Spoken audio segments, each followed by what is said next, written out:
நடிகர்கள் அந்த காலகட்டத்தில் ஒரு பரிச்சாத்த சினிமாவை செஞ்சிட்டு இருக்காங்க. ரஜினி வந்து பக்கா மாஸ் படங்களை வந்து அந்த காலகட்டத்தில் பண்ணிட்டு இருக்காரு. இப்போ விஜயகாந்தினுடைய அந்த 80-90க்கு இடைப்பட்ட காலகட்டத்தில் 100வது நாள், ஊமை விழிகள் மாதிரியான திரைப்படங்கள், டிஎஃப்டி மாணவர்கள் வைத்து செய்யக்கூடிய படங்கள் அப்படிங்கிறது அந்த ஒட்டுமொத்த படத்தின் காட்சி அமைப்பே நவீனமாக இருக்கும் அந்த காலகட்டத்தில். அதை வந்து நம்ம வந்து இப்போ இருக்கக்கூடிய காலகட்டங்களில் ஒரு திரைப்படத்தோட ஒரு சண்டை காட்சியோ ஒரு ஹாலிவுட் தரம்னு ஒப்பிடுறோம். ஆனால் அந்த சொல்லாடலே ஒரு ஒட்டுமொத்த படத்தின் காட்சி அமைப்பை வச்சு தான் அதை நீங்கள் ஹாலிவுட் தரத்திலான படமா, நவீன சினிமாவான்னு சொல்லணும் அப்படிங்கிற ஒரு அம்சத்தெல்லாம் சொல்கிறாங்க. இவருடைய அந்த சினிமா பங்களிப்பு அப்படிங்கிறது ரஜினி கமல் இருவரையும் கடந்து எப்படி இருந்துச்சு? மாதிரி ரஜினி வந்து முழுக்கவே வந்து ஒரு கமர்ஷியல் சினிமாக்கள் அப்படிங்கிறதுக்கான ஒரு உச்சபட்ச ஒரு நாயகனாக உருவானார். கமலை பொறுத்த வரைக்கும் வந்து ஆரம்ப காலகட்டங்களில் அவர் நிறைய மசாலா படங்கள் நடிச்சிருந்தார். பின்னால் நிறைய பரிசோதனை சினிமாக்கள் அவர் நடிக்க ஆரம்பிச்சிருந்தார். அப்படிப்பட்ட இந்த பைனரிக்கு இடையில 3வது ஒரு இடம் அப்படிங்கிறத விஜயகாந்த் தனக்காக உருவாக்கி கொண்டார். அது முழுக்க முழுக்க விஜயகாந்துடைய படங்கள் வந்து பெருமளவுக்கு இதில் எக்ஸ்பெரிமெண்டல் சினிமா அப்படிங்கிறது விஜயகாந்த் படங்கள் எதுவுமே கிடையாது. அது எல்லாமே கமர்ஷியல் சினிமாக்கள், என்டர்டெயின்மெண்ட், பொழுதுபோக்கை அடிப்படையாக கொண்ட சினிமாக்களாகத்தான் இருந்தது. ஆனால் அதே நேரத்தில் அந்த பொழுதுபோக்கு சினிமாக்கள்லையுமே வந்து தொழில்நுட்ப ரீதியாக எந்த அளவுக்கு அதை வந்து இன்னுமே ஒரு தரத்தோடு தர முடியும் அப்படிங்கிறதுல ரொம்ப கவனம் செலுத்தினார். ஒரு பக்கம் வந்து அது ரொம்ப எங்கேஜிங்காக இருக்கணும். மக்களை பொறுத்த வரைக்கும் அது முதல்ல ஆரம்பித்து கடைசி வரைக்குமே அது வந்து விறுவிறுப்பாக போகணும் அப்படிங்கிறதுல, அந்த திரைக்கதை அப்படிங்கிறதுல அவர் வந்து கவனம் செலுத்துகிறார். அதை தாண்டி அதனுடைய இசையாக இருக்கட்டும், ஒளிப்பதிவாக இருக்கட்டும், சண்டை காட்சிகளாக இருக்கட்டும், இந்த தொழில்நுட்பத்தோடு சேர்ந்த ஒரு கம்ப்ளீட்லி ஒரு பேக்கேஜராக அந்த சினிமா இருக்க வேண்டும் என்பதில் அவர் ரொம்ப கவனமாக இருந்தார். அதுக்கப்புறம் எல்லா தரப்பு மக்களையுமே வந்து சென்றடைவது. இப்போ ரஜினியுடைய படங்களில் பார்த்தோம்னா, ரஜினியுடைய படங்களை ரசிப்பவர்கள் பெரும்பாலும் இளைஞர்களாக இருப்பார்கள், அல்லது கமலஹாசனுடைய படங்களை ரசிக்கக்கூடியவர்கள்ங்கிறவங்க கொஞ்சம் சினிமா இன்னும் கொஞ்சம் உயர்தரத்தோடு இருக்க வேண்டும் என்கிற ஒரு ஆர்வம் கொண்டவர்களாகவோ, அல்லது இன்னும் கொஞ்சம் இன்டலெக்சுவலாக இருக்கணும் அப்படின்னு நினைத்து கொள்ளக்கூடியவர்களோ ரசிக்கக்கூடிய ஒரு படங்களாக இருந்தது. ஆனால் விஜயகாந்துடைய படங்கள்ங்கிறது ஒரு பக்கம் இளைஞர்கள் அவருடைய சண்டை காட்சிகளுக்காக ரசித்தார்கள், இன்னொரு பக்கம் அவருடைய இந்த மாதிரியான இப்போ ஏன் புருஷன் தான் எனக்கு மட்டும்தான், அல்லது நினைவே ஒரு சங்கீதம், வைதேகி காத்திருந்தால் மாதிரியான படங்கள் பெண்களையும் போய் அடைந்தது. அதனால தான் வந்து அவர் வந்து பெண்களும் தாய்மார்களுமே விரும்பக்கூடிய ஒரு நடிகராகவுமே அவர் இருந்தாருங்கிறப்ப சகலதரப்பு மக்களையும் சென்று சேரக்கூடிய சினிமாக்களை அவர் உருவாக்கினாருங்கிறது தான் அவருடைய வெற்றிக்கான ஒரு ரகசியம் அப்படின்னே சொல்லலாம். இப்போ விஜயகாந்துக்கு பிசி ஆடியன்ஸ் வந்து என்றைக்குமே ஓப்பன் தான், அது என்றைக்குமே அந்த வரவேற்புங்கிறது அவருக்கு இருக்கும் அப்படின்னு சொல்லும்போது, நகர்ப்புற ஆடியன்ஸ் வந்து அவருக்கு வந்து ஒரு கிடைக்காத ஒரு சூழல் இருந்துச்சு.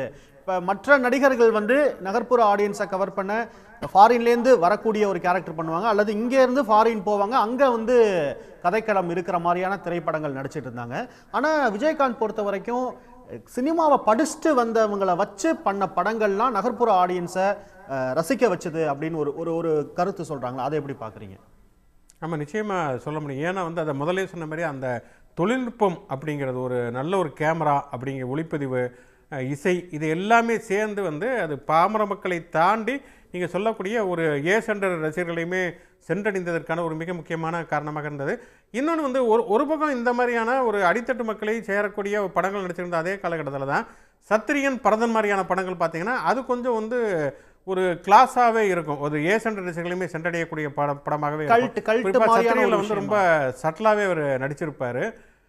பரதன் படத்தில் ஒரு நடனம் இருக்கும், அந்த இது புன்னகையில் மின்சாரம் அப்படிங்கிற ஒரு பாட்டு, இவர் விஜயகாந்தும் பானுப்பிரியாவும் ஆடக்கூடிய ஒரு நடனம். அதில் வந்து இளையராஜாவுடைய இசையுமே அவ்வளவு நவீனமாக இருக்கும். அதனுடைய எடிட்டிங்கு, அதனுடைய ஒளிப்பதிவு, நடன அமைப்பு எல்லாமே வந்து அவ்வளவு ஒரு நவீனமாக இருக்கும். அந்த வகையிலுமே அவர் வந்து சென்டர் ரசிகர்களையும் சென்றடைந்த ஒரு நடிகராக விஜயகாந்த் இருந்தார் அப்படின்னே சொல்லலாம். நம்முடன் நடிகரும் இயக்குனருமான போஸ் வெங்கட் இணைகிறார். வணக்கம் திரு போஸ் வெங்கட். கேப்டனுடைய மறைவை உலகத்தில் இருக்கக்கூடிய தமிழர்கள் கண்ணீர் வடித்து தங்களுடைய அஞ்சலியை செலுத்தி கொண்டிருக்கின்றனர். அவருடைய தைரியத்தை பற்றி இந்த நேரத்தில் பேசுகிறாங்க, அவருடைய குணத்தை பற்றி பேசுகிறாங்க, அவருடைய கொடை வள்ளல் அந்த தன்மையை பற்றி பேசுகிறாங்க. உங்களுக்கும் கேப்டனுக்கும் இடையிலான உரையாடல்கள் எப்படிப்பட்ட ஒன்றா இருந்திருக்கு? நீங்கள் அருகிலிருந்து அவருடைய செயல்களை பார்த்துருக்கீங்க, பகிர்ந்து கொள்ளலாம்.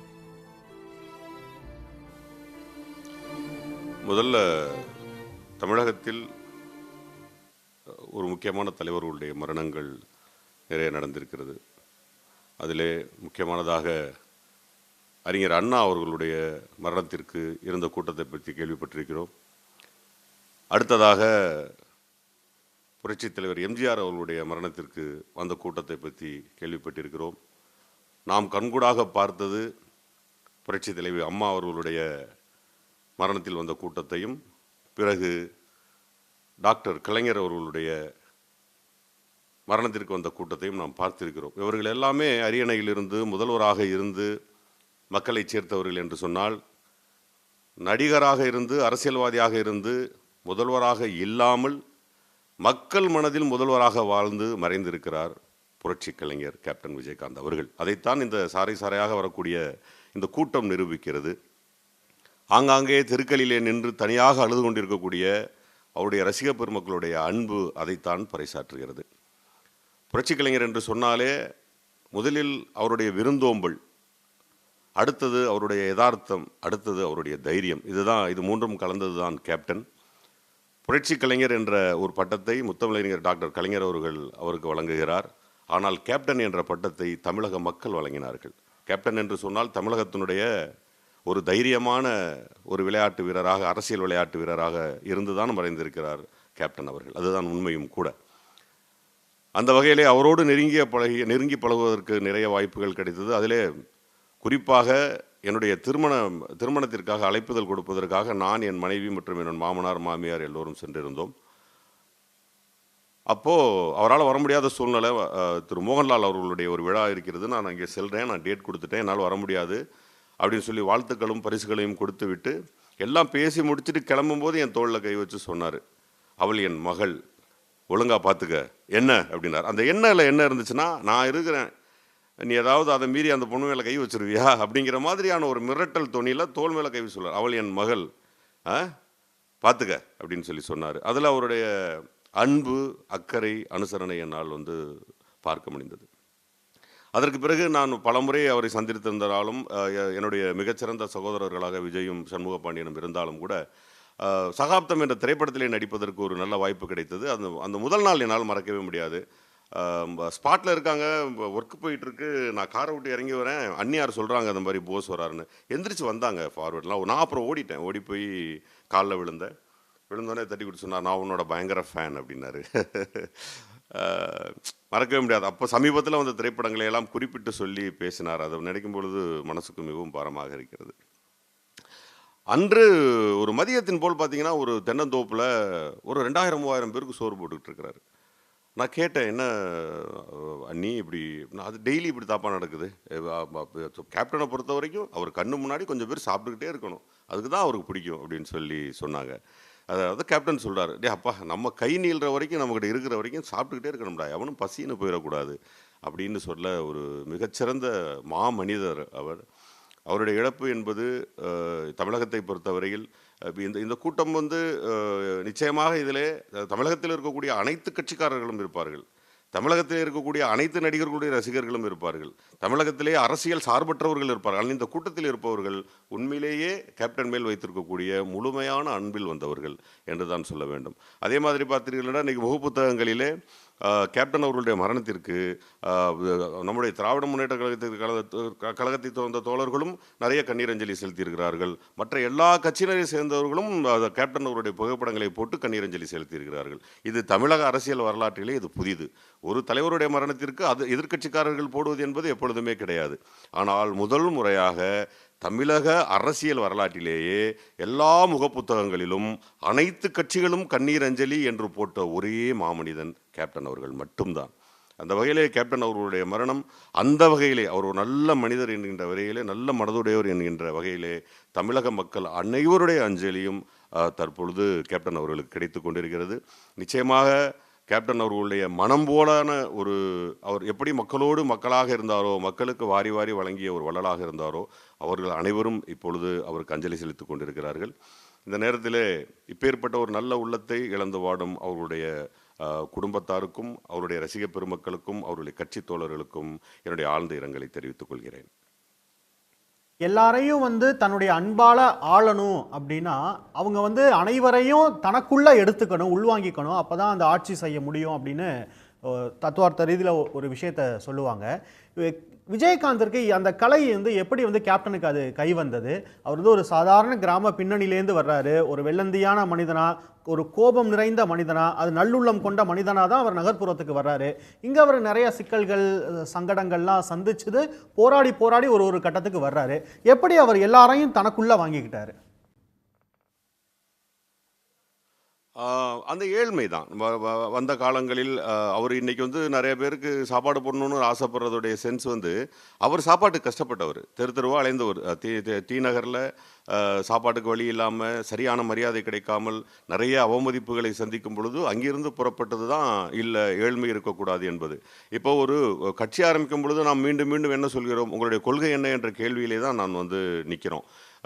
இன்று திராவிட முன்னேற்ற கழகம் போன்ற கட்சிகள் மக்கள் மனதில் வந்து நீங்கா இடம்பெற்றிருப்பதற்கான ஒரே ஒரு காரணம் தானே, கொள்கை ரீதியாக ஏழைகளுக்கான அடித்தட்ட மக்களுக்கான ஒரு ஆட்சியாக இருக்க போய் தான் இந்த கொள்கை இருக்க போய் தான் இன்னும் மக்கள் நம்ம திராவிட முன்னேற்ற கழகத்தில் ஆட்சியை வைத்து அழகு பார்க்கிறார்கள். அந்த மாதிரி கேப்டன் அவர்கள் வந்து கொள்கையாகவே எடுத்துக்கிறார். என்ன எடுத்துக்கிறாருன்னா, பசியற்ற ஒரு மாநிலம், லஞ்சமற்ற ஒரு மாநிலம், ஊழலற்ற ஒரு மாநிலம்னு அவர் அதைத்தான் திரும்ப திரும்ப சொல்றார். அப்போ ஒரு ஒரு ஒரு கொள்கை ரீதியாக வச்சு பார்க்கும் பொழுது ஒரு சாமானிய மனிதனுடைய தேவை என்ன இருக்கிறது, அவன் எதை நோக்கி பயணிக்கிறான், அவனுக்கு இப்போ மஸ்ட் என்ன, அவன் ஒரு பசியற்ற ஒரு மனிதனாக வாழ வேண்டும். அது பசி உணர்ந்த ஒரு ஆள் மட்டும்தான் அதை புரிஞ்சுக்க முடியும்.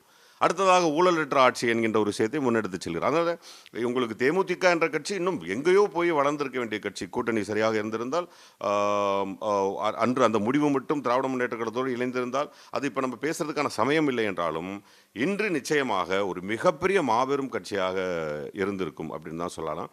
பட் ஆனாலும் இப்போ தேமுதிக என்ற கட்சியில் இருக்கக்கூடிய தொண்டர்களுடைய இன்னமும் அவரோடு பயணித்து கொண்டிருக்கக்கூடிய தொண்டர்களுக்கு அந்த கொள்கை இன்னும் முன்னாடி இருக்குது.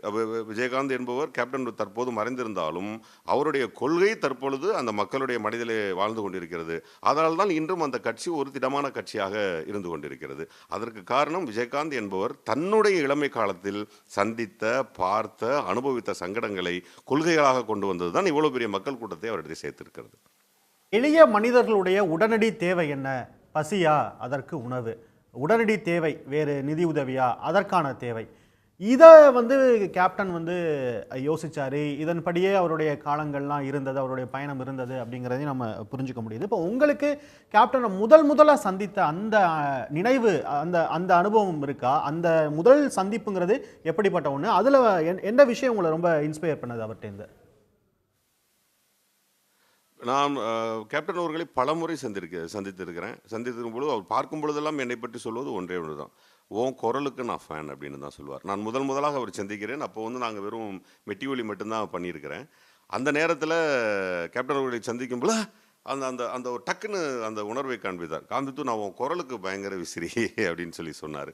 சகாப்தத்தில் பார்க்கும்பொழுது நான் நிறைய திரைப்படங்கள் நடிச்சிட்டேன். அவரால் ஒரு குறிப்பிட்ட திரைப்படங்களை ஞாபகம் வைத்து சொல்ல முடிந்தது. பட் என்னை பார்க்கும்போதெல்லாம் அவர் சொல்வது, நான் உன் குரலுக்கு பயங்கரமான விசிறி. அது என்னால் எந்த காலத்திலும் மறக்க முடியாது. என்னை முதலாக சந்தித்த பொழுது கை கொடுத்து கேப்டன்னு நான் சொல்லும்போது சொன்னார், உன் குரல் ரொம்ப அருமையான குரல், உன் குரலுக்கு நான் விசிறி என்று சொன்னார். இப்போ ஒவ்வொரு உச்ச நட்சத்திரங்களை பற்றியும் சொல்லும்போதும் ஒருத்தவங்களுக்கும் அனைவருமே ஏதோ ஒரு வகையில் சிறப்பானவர்கள். அதன் அடிப்படையில் நீங்கள் வந்து அனைத்து நடிகர்களோடையும் சேர்ந்து நடிச்சிருக்கீங்க. கேப்டன் எங்கே மாறுபடுறார்? கேப்டன் வந்து மிக யதார்த்தமான ஒரு மனிதர். இப்போ எங்கள் தொழில் வேணால் நடிப்பாக இருக்கலாம். கேப்டன் அவர்கள் வந்து இன்று இவ்வளோ பெரிய உச்சத்தை தொட்டது வென்றால் நடிப்பாக இருந்திருக்கலாம். ஆனால் தன்னுடைய வாழ்க்கையில் அவர் எங்கேயுமே நடிச்சிருக்க மாட்டார். அவருடைய முகத்தில் ஒரு துளி நடிப்பு கூட பார்க்க முடியாது. கோபமாக இருந்தாலும் சரி, அந்த உண்மையான கோபத்தை நம்மால் உணர முடியும். அன்பாக இருந்தாலும் சரி, அந்த உண்மையான அன்பை நம்மால் உணர முடியும். அக்கறையாக இருந்தாலும் சரி, அதை நம்மால் உணர முடியும். அது அடுத்த செகண்ட் வெளிப்படுத்திடுவார். ஒரு துளி கூட பொய்யில்லாத ஒரு அருமையான ஆன்மா அந்த ஆன்மா. எந்த சூழ்நிலையிலையும் பாருங்களேன், யாராலுமே விஜயகாந்த் சார் வந்து வெறுக்கவே முடியாது. யாராவது இப்போ நம்ம ஒரு கொள்கை ரீதியாக மாறுபட்ட அரசியல் கட்சி தலைவராக இருக்கட்டும், வேற்று ரசிகர்களாக இருக்கட்டும், அப்போ இன்னொரு அவர் ரசிகராக இருக்கும் பொழுது எடுத்த மாதிரி இருக்க நடிகர்கள் வந்து விமர்சனம் செய்வார்கள், எடுத்த மாதிரி இருக்கக்கூடிய அரசியல் கட்சியை விமர்சனம் செய்வார்கள். ஆனால் இந்த விமர்சனம் இன்று வரை பெறாத ஒரே அரசியல்வாதி, ஒரே நடிகர் என்று சொன்னால் அது வந்து கேப்டன் அவர்கள் மட்டும்தான். அவர் யாருமே கோவப்பட மாட்டாங்க, அவர் மேலே கோவப்படவே முடியாது. அந்த மாதிரியான ஒரு சுத்தமான ஆன்மா கேப்டன் அவர்கள். திரு போஸ் வெங்கட், நம்ம வந்து பல இடங்கள்ல பார்த்துருக்கோம். கலைஞருக்காக கேப்டன் எடுத்த விழா, தங்க பேனா, அவர்கிட்ட பேனாவை வாங்கினது, இருவருக்கும் இடையிலான நட்பை நீங்க அருகில இருந்து பார்த்துருக்கீங்க. அது எப்படிப்பட்ட ஒண்ணு? அதில் எனக்கு நிறைய வருத்தங்கள் உண்டு, ரொம்ப வெளிப்படையாக சொல்லணும்னா. ஆக்சுவலாக கலைஞரோடும் நம்முடைய தமிழக முதல்வர் அண்ணன் தளபதியோடும் இருந்து பயணித்திருக்க வேண்டும் என்கின்ற ஒரு மிகப்பெரிய ஆசையில் நான் சொல்கிறேன். ஒரு ஒரு பெரிய ஒரு இடம் மிஸ் ஆயிருச்சோங்கிற ஒரு வருத்தம் எனக்கு உண்டு. புரட்சி கலைஞர் என்கின்ற ஒரு பட்டத்தை கொடுக்கிறார் தலைவர் டாக்டர் கலைஞர் அவர்கள். மிகப்பெரிய அன்பு கொண்டவர் தலைவர் டாக்டர் கலைஞர் அவர்கள். வந்து நடிகர்கள் மீது எப்பொழுதுமே பெரிய அன்பு வைத்திருப்பார். அதில் கொள்கை ரீதியான வசனங்களை பேசக்கூடிய நல்ல குரல் வளம் கொண்ட, தமிழ் வளம் கொண்ட நடிகர்களை பயங்கரமாக குறிப்பிட்டு பேசுவார் தலைவர் கலைஞர் அவர்கள். அந்த வகையில் என்ன கதாநாயகனாக்குனது, நான் கட்சிக்குள்ளே இணைஞ்சதெல்லாம் அந்த மாதிரியான ஒரு ஈர்ப்பு தான். அதே மாதிரி எங்களுக்கெல்லாம் முன்னோடியாக இருந்தது வந்து கேப்டன் அவர்கள் தான். கேப்டன் அவர்கள் வந்து அந்த கம்யூனிச சிந்தனையோடு நடித்த திரைப்படங்களாக இருக்கட்டும், நான் ஆளு கருப்பு கண்ணு சிகப்பு என்று கருப்பு சிகப்பு என்று வலியுறுத்தி சொல்லிய அந்த விஷயங்களாக இருக்கட்டும், தலைவர் அவர்களுக்கு விழா எடுக்கும் பொழுது கூட அன்றிருந்த ஆட்சியில் சரியான பாதுகாப்பு வழங்கப்படாத ஒரு சூழல். அன்று கூட பார்த்தீங்கன்னா பவுன்சர்ஸ் என்று சொல்லக்கூடிய அதிகாரமற்ற நபர்களை வைத்தே ஒரு பிரமாதமான விழா எடுத்து தமிழக மக்களுக்கு ஆளுங்கட்சியா இருக்கிறவங்களை ஹேண்டில் பண்றது வேற, எதிர்க்கட்சி தலைவருக்கு விழா எடுத்தது எவ்வளவு பெரிய ரிஸ்க். அது என்ன எப்படி நடந்துச்சு அது ஃபர்ஸ்ட்? அது பெரிய தைரியம். இந்த கேப்டன்கிறத எல்லாருமாக கேப்டன் என்று அழைத்ததற்கான காரணம் அதுதான். அதாவது அது எதிர்க்கட்சி தலைவருக்கு விழா எடுத்தது மட்டுமல்ல, ஆளுங்கட்சியோடு இணக்கமாக இருக்கிறோமா என்கிற ஒரு கேள்வி இதில் இருக்கு. அப்போ ஆளுங்கட்சியும் குளவரியில் இருக்கிறாங்க. அவங்க காவல்துறை தரமாட்டேங்கிறாங்க, பல்வேறு விதமான விஷயங்கள் மறுக்கப்படுகிறது. எல்லாவற்றையும் மீறி அந்த விழாவை எடுத்து தமிழகத்திற்கு தான் ஒரிஜினல் கேப்டன் என்று காட்டினார் கேப்டன். அதுதான் உண்மை. மொத்தத்தில் கலைஞர் அவர்களுடைய மனதிலே எனக்கு அந்த வருத்தம் தான். தலைவர் வந்து ரொம்ப நம்புவார் கேப்டன் அவர்களை. அரசியல் ரீதியாக கூட்டணி மாற்றங்கள்லாம் நடந்தாலுமே கூட அவர் வந்து ரொம்ப நம்பினது அவர் விஜய்னு தான் சொல்லுவார். சார் அவர் அது ஒன்று நடக்கும்னு பெருசாக நம்பினார். பழம் நழுவி பாலிலே விழும் அப்படின்லாம் முதல் நாள் இரவு வரை சொல்லியிருந்தார். ஒரு தன்னுடைய பெரிய அரசியல் மூதறிஞர் தன்னுடைய கடைசி நாட்களை எண்ணிக்கிட்டு இருந்த நேரம். அன்று ஒன்று நடந்திருந்தால் ஒரு முதலமைச்சராக மரணம் அடைந்திருப்பார் தலைவர் டாக்டர் கலைஞர். அந்த மாதிரியான சில எங்களுக்கெல்லாம் இருந்த வருத்தம் உண்டு என்றாலும் கூட இன்று திரு புரட்சி கலைஞர் அவர்கள் மிக மிக உயர்ந்த உச்சத்தில் ஒரு பெரிய அரசியல் தலைவராக இருந்திருப்பார். இன்று அதை அவர் இழந்து விட்டாரோ என்பதும் இதே நேரத்தில் நான் அதை வருத்தப்பட்டு சொல்கிறேன். பல நினைவுகளை எங்களோட பகிர்ந்துட்டீங்க. நம்ம தொடர்ந்து பேசலாம். தொடர்ந்து நடிகர் தம்பி ராமையா இணைந்திருக்கிறார். வணக்கம் சார். இன்னும் சற்று நேரத்தில் கேப்டன் விஜயகாந்தின் இறுதி ஊர்வலம் அப்படின்றது தொடங்கவிருக்கிறது. எவ்வளவோ மக்கள், ஏராளமான மக்கள் கண்ணீர் மல்க வந்து அவருக்கு அந்த கண்ணீர் அஞ்சலி செலுத்தக்கூடிய காட்சிகளை நம்மால் பார்க்க முடிகிறது. இது வந்து எதனை காட்டுகிறது? மக்கள் அவர் மீது வைத்திருக்கக்கூடிய அன்பு, மரியாதை இதெல்லாம் காட்டுதுன்னு எடுத்துக்கலாமா? அதாவது ஒரு மனிதன் மரணம் என்பது தவிர்க்க முடியாத ஒரு விஷயந்தான். அது எந்த வயதில் யாரை கொண்டு போகுதுன்றதான் ஒரு விஷயம். பட் சில பேர் தான் வரலாற்றில் நிலைத்து நிற்பாங்க. அந்த வரலாற்றில் நிலைத்து நிற்பதற்கு இங்கே எனக்கு ஓரளவு அண்ணா அவர்களுடைய இறுதி ஊர்வலத்தை பற்றி சொல்லுவாங்க. அதற்கு பிறகு புரட்சி தலைவர், அதுக்கப்புறம் புரட்சி தலைவர்கள், அதுக்கப்புறம் முத்தமிழறிஞர் அவர்கள். இது மாதிரி தான் ஒரு சிலருக்கு மட்டும்தான் கடந்த கிட்டத்தட்ட ஒரு 50 ஆண்டுகள் எடுத்துக்கிட்டிங்க அப்படின்னா ஒரு மறக்க முடியாத இறுதி ஊர்வலம் அப்படின்ற ஒரு விஷயத்தில் புரட்சி கலைஞர் அவர்களுக்கு. புரட்சி கலைஞர் அப்படின்னா ஒரு சாமானியனாக நான் கிராமத்திலேருந்து புறப்பட்டு வந்தேன். ஒரு சாமானியனாக அவரை பார்க்குற பொழுது ஏகப்பட்ட ஒரு ஜானரில், ஏகப்பட்ட தளங்களில் அவர் ரோல் மாடலாக இருக்கார். அவர் சினிமாவுக்கு வருகிற பொழுது ஒரு ரஜினி, கமல் அப்படின்னு 2 பெரும் நட்சத்திரங்கள் இருக்கிற பொழுது 3வது நபராக வந்து ஒரு கொடி நடுறார். சங்கம் வைத்து தமிழ் வளர்த்த அந்த மதுரையிலிருந்து வந்து நடிகர் சங்கத்தை மீட்டெடுத்தார்ன்றது சொல்வதற்கு அவருக்கு மட்டும்தான் அந்த அந்த அந்த இடம் அவருக்கு மட்டும்தான் போகுது பாருங்கள். காரணம், அவரை அறிவு வழி நடத்துச்சு அப்படின்னு நான் சொல்ல மாட்டேன். அவருடைய நல்ல குணங்கள், தர்ம சிந்தனை, மற்றவர்களை சந்தோஷப்படுத்தி பார்க்க வேண்டும் என்ற அற்புதமான அந்த உணர்வு தான் அவரை வழி நடத்துச்சு அப்படின்றதான் நான் பார்க்குறேன். அவரை 1981 ஒரு மாணவனாக இருக்கிற பொழுது ஒரு புதுக்கோட்டை மாவட்டத்திலேருந்து கோயம்புத்தூர் போயிருந்தேன். அப்போ நேரு உள்விளையாட்டு அரங்கம் VOC பார்க்கில் ஆட்டோ ராஜான்னு ஒரு படம், அப்போ கரு கருன்னு ஒரு அற்புதமான வண்ணத்தில் அற்புதமான கலையான முகம். யார் அது ஹீரோ அப்படின்னு சின்ன பசங்களை முண்டி அடித்து போய் பார்க்குற பொழுது அப்போ தான் நான் அப்போ விஜயகாந்த் அப்படின்னு பேர் மாற்றிட்டாரான்னு எனக்கு சரியாக தெரியல, நினைவில்லை. அங்கே தான் அவர் முதல்ல பார்க்குறேன். நாலாவட்டத்தில் நானும் சென்னைக்கு பயணம் செய்து ஒரு சூழலுக்காக இங்கே வருகிற பொழுது அதுக்கப்புறம் சட்டம் ஒரு இருட்டறை அப்படின்ற ஒரு படத்தின் மூலமாக பார்க்க ஆரம்பித்து அவருடைய அடுத்தடுத்த வெற்றிகள், அதற்கப்புறம் எஸ்ஏ சந்திரசேகர் சார் அவர்கள் சட்டத்தின் மூலமாக சட்டத்தை பிரச்சனைனா இவர் கேட்பார் அப்படின்னு, லியாகத் அலியான் போன்றவர்களுடைய வசனங்கள் மூலமாக அரசியல் விஷயங்களை நல்லா பேசுவார் அப்படின்னு, தமிழ் உச்சரிப்பு சிவாஜி ஐயாவுக்கு பிறகு அற்புதமாக அழுத்தம் திருத்தமாக அவர் அடித்தட்டு மக்களையும் போய் சேரக்கூடிய வகையில் அந்த தமிழ் உச்சரிப்பு, இப்படி அதையும் தாண்டி தனது குரு தட்சணை நிறைய பேருக்கு குருவை நேசிச்சிருப்போம். அந்த குருவுக்கு தட்சணை கொடுப்பதற்கான வாய்ப்பு வழங்கப்படுவதே கிடையாது. ஒரு எஸ்ஏ சந்திரசேகர் சார் அவர்கள் இவரை 16-17 படங்களுக்கு மேலே இயக்கியிருந்தாலும் அவருடைய புதல்வர் இன்றைய இளைய தளபதி அவர்கள் நட்சத்திரமாக வருவதற்கு ஒரு படத்தை அடித்தட்டு மக்களுக்கும் இந்த இளைய தளபதி போய் சேர வேண்டும் என்ற ஒரு சூழலில் அவர் நடித்து கொடுத்தது. எந்த உச்ச நட்சத்திரங்களுக்கும் இல்லாத ஒரு ஈகோவே இல்லாத ஒரு மனிதர். எந்த இடத்துலையும் அவருடைய படங்களுக்கு நான் கதை வசனங்களுக்கான விவாதங்களில் இருந்திருக்கேன், நகைச்சுவை பகுதிகளுக்கான ஒரு டிஸ்கஷனில் இருந்திருக்கோம். எல்லா நடிகர்களையும் நினைக்கிற பொழுது நம்மளுக்கு வசனமோ காட்சிகளோ டக்குன்னு குதிச்சிடாது.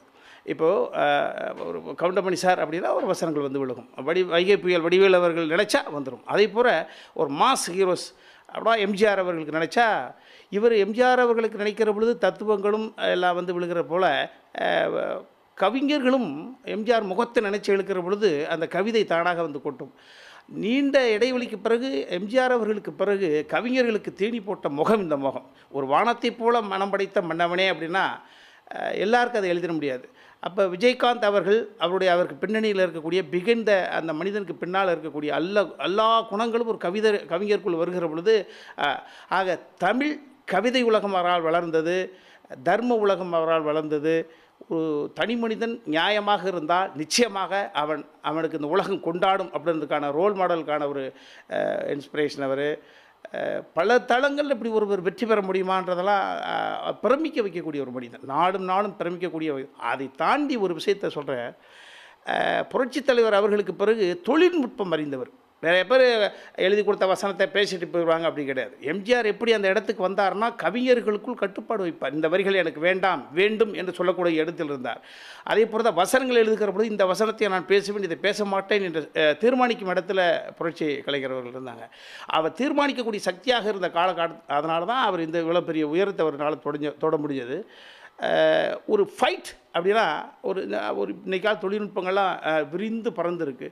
மிகப்பெரிய அளவுக்கு தொழில்நுட்பம் இல்லாத ஒரு காலகட்டத்தில் லெக் ஃபைட் அப்படின்னா இந்தியாவுக்கு மட்டும் இல்லை, ஒரு ஃபைட் மாஸ்டர் அங்கே வர்ற பொழுதே இன்றைக்கி கேப்டனை வச்சு என்ன பண்ணலாம் அப்படின்ற ஒரு உணர்ச்சி பொங்க வருவாங்க. ஆஹா, அப்போது ஒரு சண்டை பயிற்சியாளருக்கு ஒரு ஃபைட் மாஸ்டருக்கு தீனி கொடுக்கக்கூடிய இடத்துல இருக்கார், வசனகர்த்தாவுக்கு தீனி கொடுக்கக்கூடிய இடத்துல இருக்கார், கவிஞர்களுக்கு தீனி கொடுக்கல, அதையெல்லாம் தாண்டி ஒட்டுமொத்தமாக ரசிகர்களுக்கு தீனி கொடுக்கக்கூடிய இடத்துல இருந்தார்.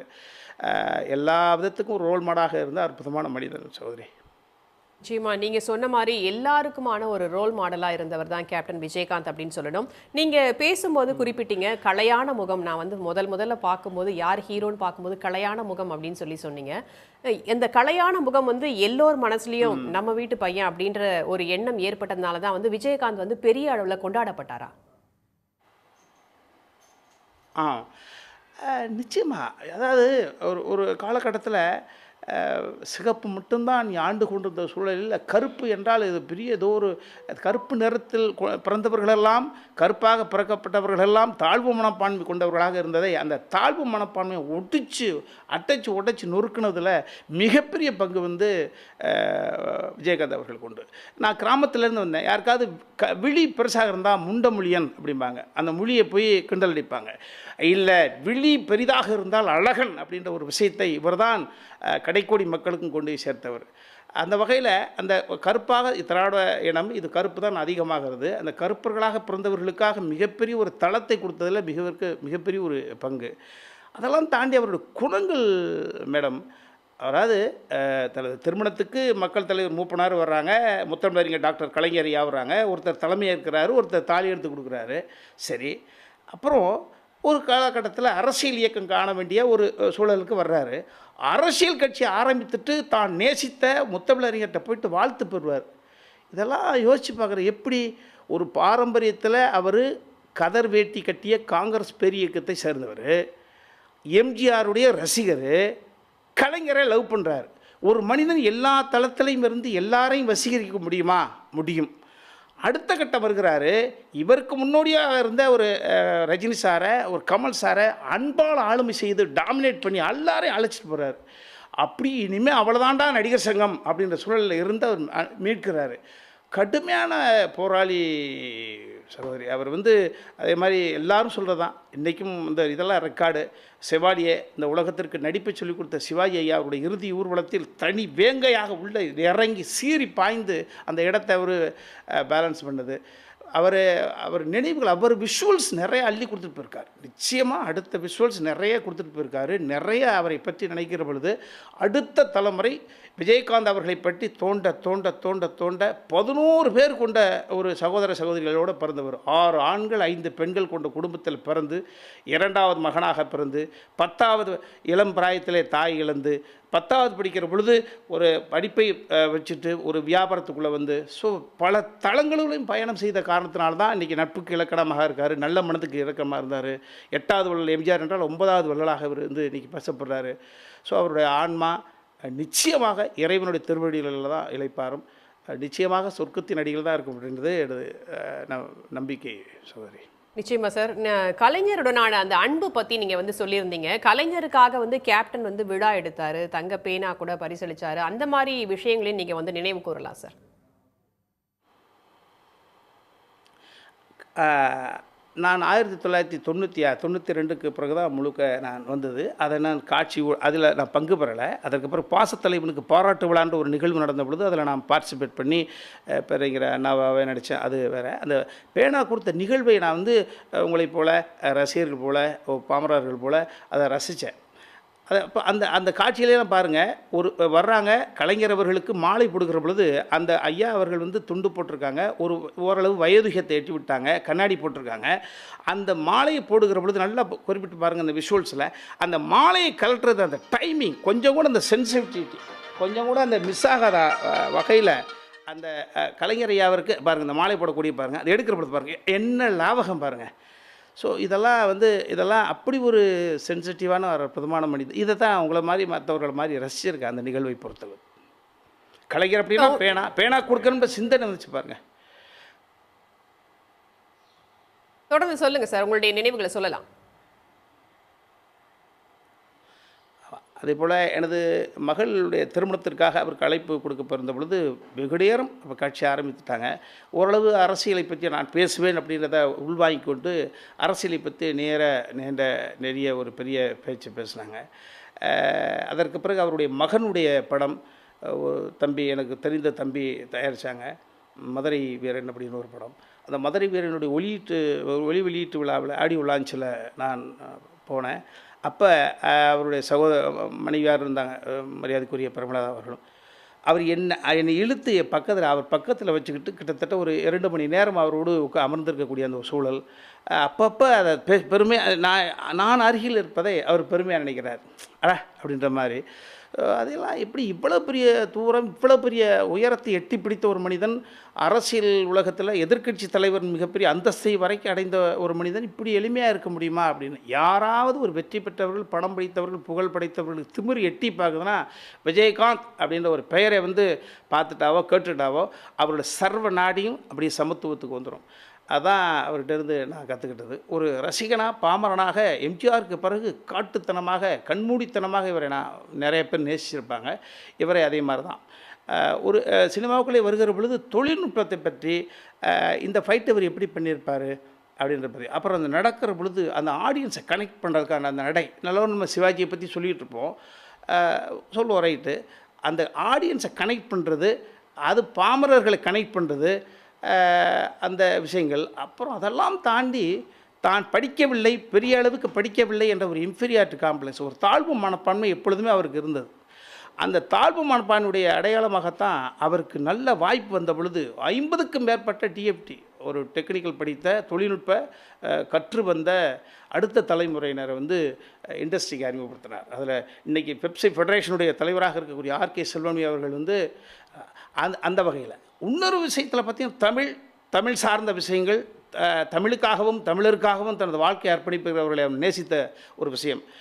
மறைந்து போன பிரபாகரன் ஐயா அவர்களுடைய அந்த பெயரை அந்த ஒரு படத்துக்கு வைத்து தன் மகனுக்கும் வைத்து, ஆக இது சொல் வடிவமாக மட்டும் இருந்து விடாமல் ஒரு செயல் வடிவமாகவும் காட்டக்கூடிய ஒரு வல்லமை கொண்டவராக இருந்திருக்கார்.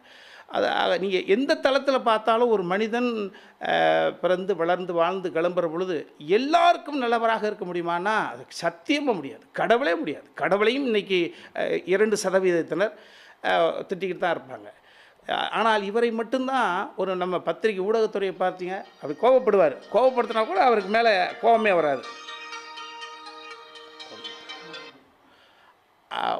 எமோஷன் ஆவார். ஆனால் அவர்கிட்ட இருக்கக்கூடிய அந்த நேரம் இப்போ சமீபத்தில் கூட நம்ம சேனலில் பேசிட்டு போனது கலைஞானி கமலஹாசன் சார் அவர் சொன்னார், அவன் கோபத்தின் ரசிகன் நான் அப்படின்னார்.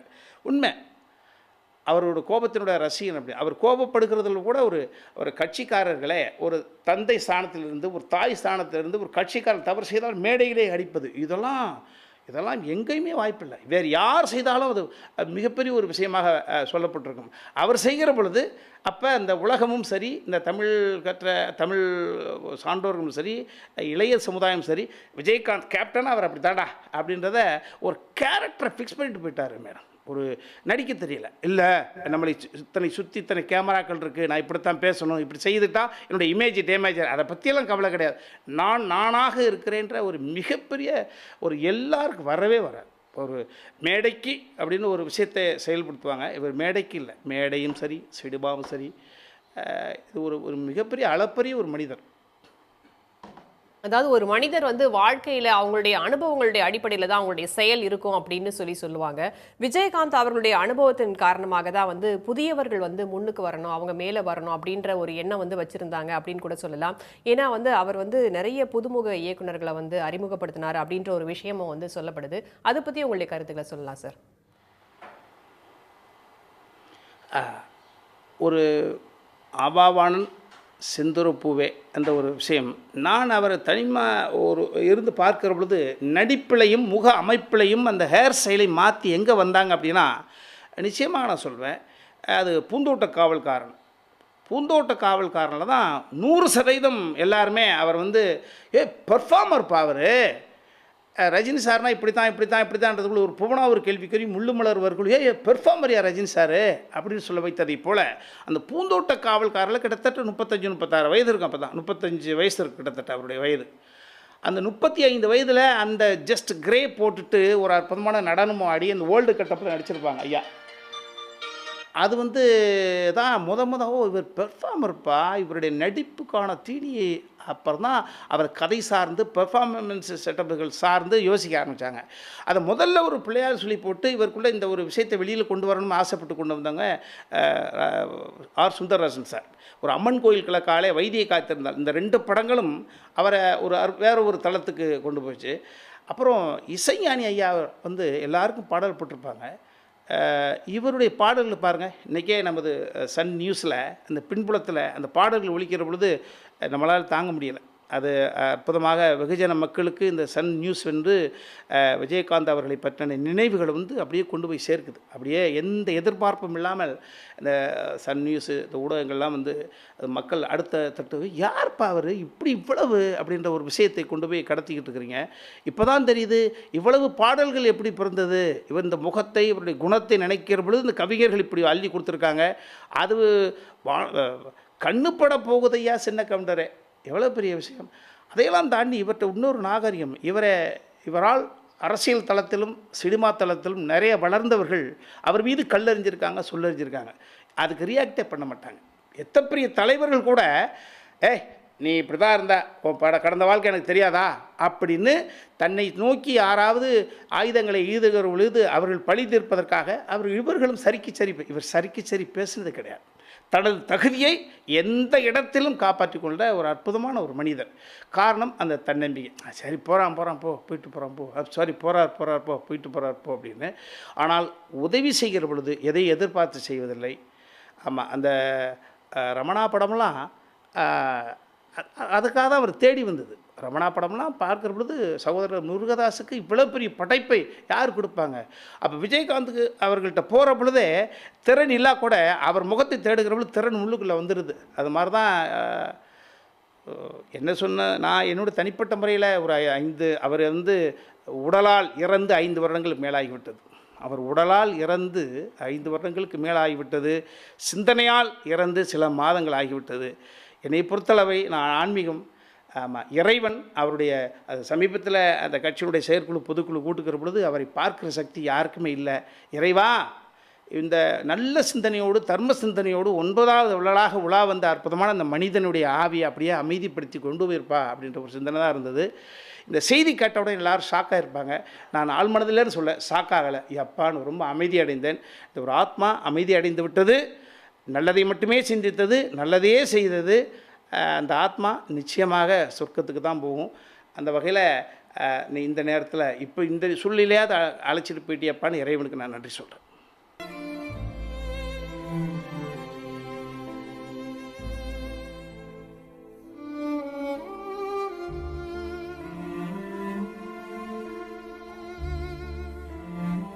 உடல்நலக்குறைவு காரணமாக தொடர் சிகிச்சையில் இருந்த கேப்டன் விஜயகாந்த் நேற்று காலை காலமான நிலையில் அவரது உடலுக்கு பல்வேறு தரப்பினர் அஞ்சலி செலுத்தி வருகிறார்கள். சென்னை தீவுத்திடலில் வைக்கப்பட்டுள்ள அவரது உடலுக்கு பொதுமக்கள், ரசிகர்கள், அரசியல் தலைவர்கள், திரையுலகினர், பல்வேறு தரப்பினர் அஞ்சலி செலுத்தி வரக்கூடிய காட்சிகளை பார்த்து வருகிறோம். தொடர்ந்து பத்திரிகையாளர் சுகுணா திவாகர் அவரிடம் பேசலாம். சார், இப்போ கேப்டன் விஜயகாந்தை பற்றி அனைவருமே சொல்லக்கூடிய ஒரு கருத்து அப்படின்னு பார்த்தோன்னா, அவர் ரொம்ப தர்ம சிந்தனை கொண்டவர் அப்படின்ற ஒரு கருத்தை எல்லாரும் சொல்கிறாங்க. எல்லாரும் சாப்பிட்டாங்களா, யாரும் பசியாக இருக்கக்கூடாது அப்படின்ற எண்ணம் கேப்டன் விஜயகாந்த் மனசில் எப்போவுமே இருந்துச்சு அப்படின்னு சொல்கிறாங்க. அது பற்றி நீங்கள் அறிந்த விஷயங்கள் சார். இல்லை, அது நிறைய உதவி இயக்குநர்களில் இருந்து ஆரம்பித்து முதல்ல அடிப்படையில் ஒரு ஷூட்டிங் ஸ்பாட்டில் சாப்பாடு அப்படிங்கிறது தான் பாரபட்சம் தொடங்குகிறது. ஒரு ஹீரோ அப்படின்னா அவருக்கு ஒரு சாப்பாடு, ஒரு சாதாரண தொழிலாளர்கள், திரைப்பட தொழிலாளர்னா அவங்களுக்கு வேறு மாதிரியான சாப்பாடு அப்படிங்கிற பாரபட்சம் இருந்தது. அதை விஜயகாந்த் முதல்ல உடைக்கிறார். எனக்கு போடக்கூடிய, அவங்களுக்கு போடக்கூடிய அதே சாப்பாடை தான் எனக்கும் போடணும், நான் சாப்பிடக்கூடிய அதே சாப்பாட்டை அவங்களும் சாப்பிடணும்னு சொல்லிட்டு அவங்களோட உட்காந்து சாப்பிட்ட விஷயங்களை நிறைய பேர் சொல்லியிருக்கிறாங்க. அதே மாதிரி உதவி இயக்குநர்கள் விஜயகாந்தோடைய இல்லமாக இருக்கட்டும் அல்லது திருமண மண்டபமாக இருக்கட்டும், எப்போ போனாலும் சாப்பாடு கிடைக்குங்கிற ஒரு சூழல் இருந்தது. அதை கிட்டத்தட்ட அவர் எம்ஜிஆர்ட்ட இருந்து அதை கற்றுக்கிட்டார் அப்படின்னு சொல்லலாம். ஏன்னா எம்ஜிஆருமே அப்படிப்பட்ட ஒரு குணாம்சம் உடையவராக இருந்தார். பசி அப்படிங்கிறத போக்குவது அப்படிங்கிறது இவருடைய எம்ஜிஆருடைய மிக முக்கியமான பண்பாக இருந்தது. அதை அவர் ஒரு எம்ஜிஆருடைய ரசிகருங்கிற அடிப்படையில் விஜயகாந்த் அதை எடுத்துகிட்டு அவர்கிட்ட வேறு சில விமர்சன ரீதியான விஷயங்கள் இருந்தாலுமே கூட இந்த விஷயத்தை பொறுத்த வரைக்கும் திரைப்படத்துறையில் இருக்கக்கூடிய எல்லாருமே பொதுவாக சொல்லக்கூடிய ஒரு விஷயம் என்னென்னா, விஜயகாந்தை பொறுத்தவரை உணவு என்பதில் எந்த விதமான பாரபட்சம் காட்டாமல் சமத்துவத்தை காட்டக்கூடியவராகவும் அதே நேரத்தில் மற்றவருடைய பசியை போக்குபவராகவும் இருந்தார் அப்படிங்கிறது தான் எல்லாரும் சொல்லக்கூடிய ஒரு விஷயம். மேலும் பார்த்தீங்கன்னா, சக ஆளுமைக்கு சக நடிகர்கள் கொடுக்கக்கூடிய அந்த புகழாரம் அப்படின்றது ரொம்ப முக்கியமானது அப்படின்னு சொல்லுவாங்க. இப்போ கேப்டன் அப்படின்ற பேர் மிகவும் பொருத்தமானது விஜயகாந்துக்கு அப்படின்னு சொல்லிட்டு ரஜினிகாந்த் சொல்லியிருந்தாரு. மேலும் கமல்ஹாசன் அவர்கள் சொல்லும்போது பார்த்தீங்கன்னா, எளிமை மற்றும் நட்புக்கு இலக்கணமானவர் விஜயகாந்த் அப்படின்னு சொல்லியிருக்காரு. இந்த விஷயங்களை நீங்கள் எப்படி பார்க்குறீங்க சார்? இல்லை, விஜயகாந்தை பொறுத்த வரைக்கும் என்னென்னா, அவர் ஈழ விடுதலை, ஈழ ஆதரவு அப்படிங்கிற ஒரு மனநிலை அவரிடம் இருந்தது. தொடக்க காலங்களில் பார்த்தீங்கன்னா அவருடைய ரசிகர் மன்றத்துடைய கேப்ஷன் அப்படிங்கிறதே தமிழன் என்று சொல்லடா, தலை நிமிர்ந்து நில்லடா அப்படின்னு தான் இருந்தது. குறிப்பாக பிரபாகரன் அவர் மேலே அவருக்கு நிறைய பற்று இருந்தது. கேப்டன் பிரபாகரன் படத்தில் அவர் நடித்ததாக இருக்கட்டும், அதில் பிரபாகரன்கிற பெயர் வைத்ததாக இருக்கட்டும், தன்னுடைய மகனுக்கு அவர் பிரபாகரன்கிற பெயர் வைத்ததாக இருக்கட்டும், இது எல்லாமே அந்த ஈழ ஆதரவு அப்படிங்கிற நிலைப்பாட்டிலேருந்து வந்தது. அப்போ அந்த கேப்டன் பிரபாகரன் அப்படிங்கிற படத்தில் நடித்ததுக்கு பிறகு தான் அவருக்கு கேப்டன் அப்படிங்கிற பெயர் நிரந்தரமானது. பொதுவாக ஒரு படத்தில் நடித்தா அந்த கேரக்டரோ அல்ல அந்த படத்துடைய உடனுக்குடன் செய்திகளை தெரிந்து கொள்ள சன் நியூஸ் பெல் ஐகானை கிளிக் பண்ணுங்க.